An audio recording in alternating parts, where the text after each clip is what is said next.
What's the best exercise for high blood pressure? As you know, high blood pressure is considered to be a blood pressure of greater than 140 over 90, and it increases the risk for heart disease.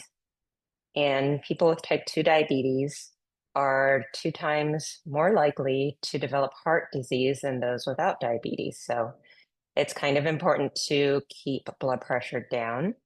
And traditionally, the best exercise, or when you talk to your doctor and they recommend exercise, they talk about aerobic type of exercise. That's what's been recommended traditionally. But recently, a study was done in 2023, and this was in the British Journal of Sports Medicine, and it looked at several different trials. The total number of participants was greater than 15,000, and they were looking to see which exercise actually helps to decrease high blood pressure the most. And you're going to be surprised as to what the results of this study show, because it actually didn't show that it was aerobic exercise. Now, to be clear, here's the disclaimer. The disclaimer is that regardless of the study, and it's even mentioned in this study, all exercises do help to reduce blood pressure. So this is not to say don't do a certain exercise, but it's just which one is best if you're wanting to focus. So they looked at different types of exercise. They looked at isometric exercise. They looked at resistance training. They looked at combined aerobic and resistance training, and then high intensity interval training. Surprisingly, the one that lowered resting blood pressure the most was isometric exercise. What is isometric exercise? This is static contraction of a muscle group. So think about doing things like planks or wall squats. So you get into a certain position where your muscle is contracted and you hold it for a certain period of time.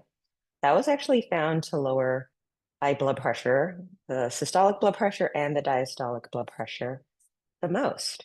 A close second was combined aerobic and resistance training. Aerobic is the classic, you're getting your heart rate up and pumping. You're doing things like running, jogging, walking really fast. Those are all things that help to increase the heart rate.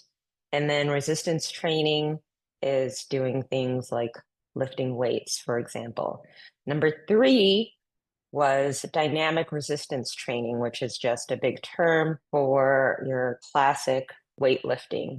It's movements where your muscles are contracting against a constant load or source of resistance. So think about going to a gym and you're using the weight machine, or you're lifting free weights on your own, or doing things like resistance bands. That would be the third exercise that helps to lower blood pressure the most, followed by aerobic exercise coming in at number 4. And lastly, high intensity interval training was found to be the least effective for lowering high blood pressure.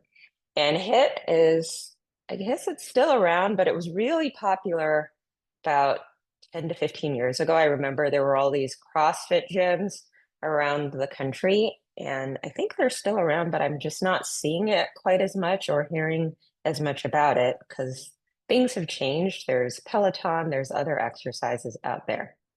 So there you have it. Isometric exercise was found to be best for lowering resting high blood pressure. So your systolic and your diastolic blood pressure.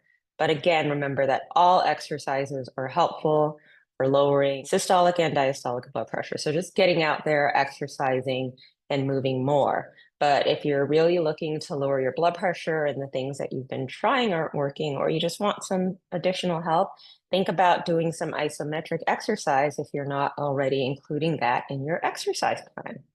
As always, remember to like this video if you found the information helpful. Remember to share it with somebody that might need it, and leave your questions or comments or thoughts in the comments below.